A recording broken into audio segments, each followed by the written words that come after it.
here, including Dave Hancock, who's been on the ground, and you've been in the courtroom, so you are very close with Kyle. Tell me how you're feeling right now and how Kyle and his family are feeling after hearing that he's not guilty on all 5 counts. Well, somewhat surreal.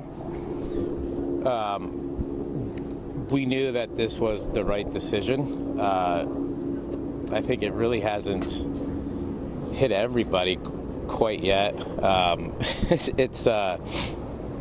Look, it's clear as day that he defended himself, and this verdict from this jury, they came back, and I believe they were cerebral and they thought about every single piece of the jury instructions. And so justice was done for Kyle. He gets to live a life as a free young man, and yeah, I think it's all still settling in.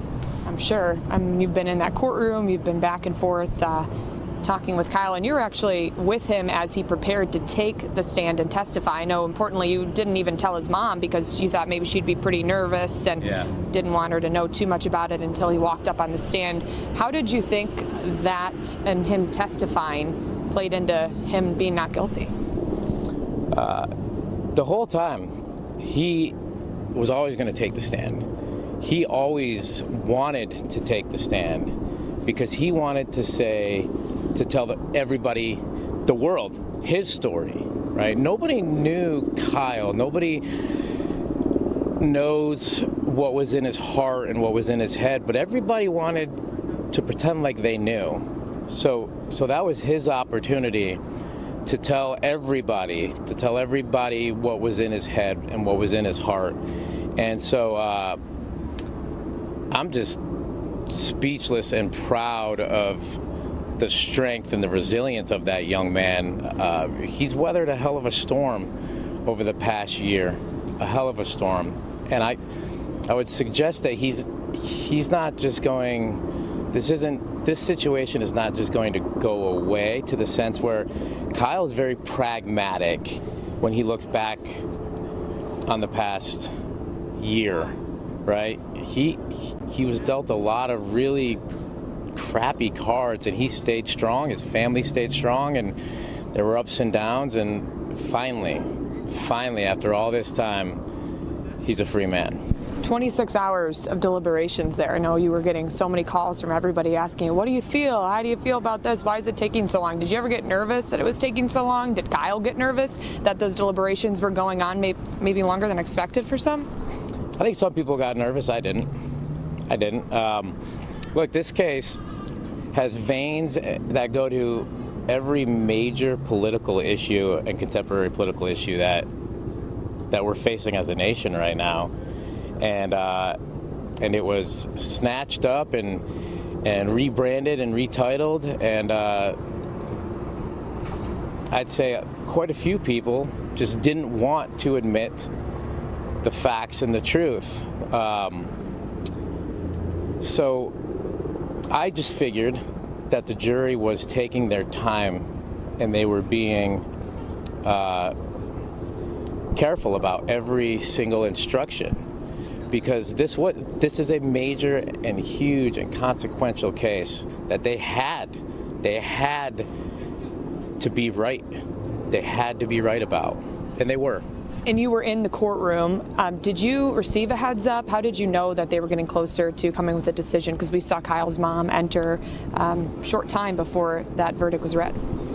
I was a couple blocks away, so I got a phone call that something's coming down here soon, so get on over here quickly. So I came right over, and as soon as I got here,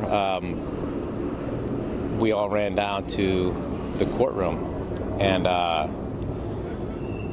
I'm beyond proud of Kyle for the way that he's handled this past year, and I'm so very relieved that he gets to live his life as an innocent man of what was brought against him here at this courthouse. As you mentioned, that his life will never go back to being what it was before he was on trial here in Kenosha, Wisconsin. What are his next steps here? He's in the area, or has he left? And how do you think he'll proceed with the rest of his day and the rest of his life here? That's up to Kyle. Kyle makes his own decisions. He's an 18-year-old young man. He's been making his decisions this whole time. He's an independent and smart young man. He's going to be in college. He's going to be in college. He wants to go into the medical field. He's taking his prerequisites at Arizona State University right now. I mean, they attacked him because he said he went to Arizona State. The happiest that I've ever seen Kyle in the past year and month, or like 3 months, was the day that he received his Arizona State University student ID. That was the happiest I've ever seen him outside of when he received Milo, his dog, back in January. And so he wants to go to college, and we're not going anywhere. We're going to make sure and do everything we can to make sure that he is able to live as normal of a life as possible moving forward. And I think you're going to see some great things coming out of Kyle in the next few years. Safety was a top priority for you throughout this entire trial. I know you guys had a security team rather, with Kyle Rittenhouse at all times. That will continue, I'm sure?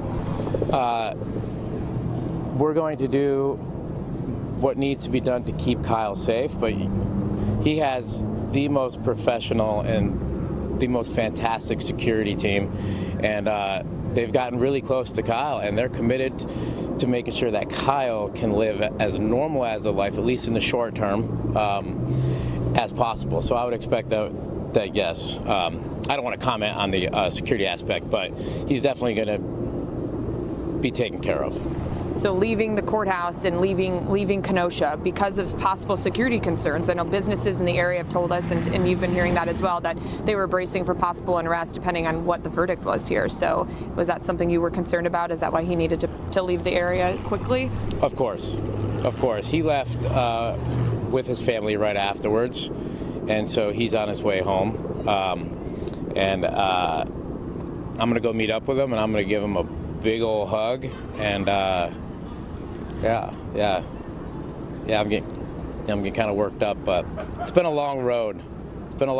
And yeah. So I think you had to really be maybe kind of the backbone for the family. I know when we spoke with Kyle's mom, Wendy Rittenhouse, when she was in the area for the trial, she was saying that you kept her kind of calm as much as possible throughout this because she had to sit in there and watch so many different things unfold. How did you do that? How did you keep the family feeling optimistic? I just kept reminding them,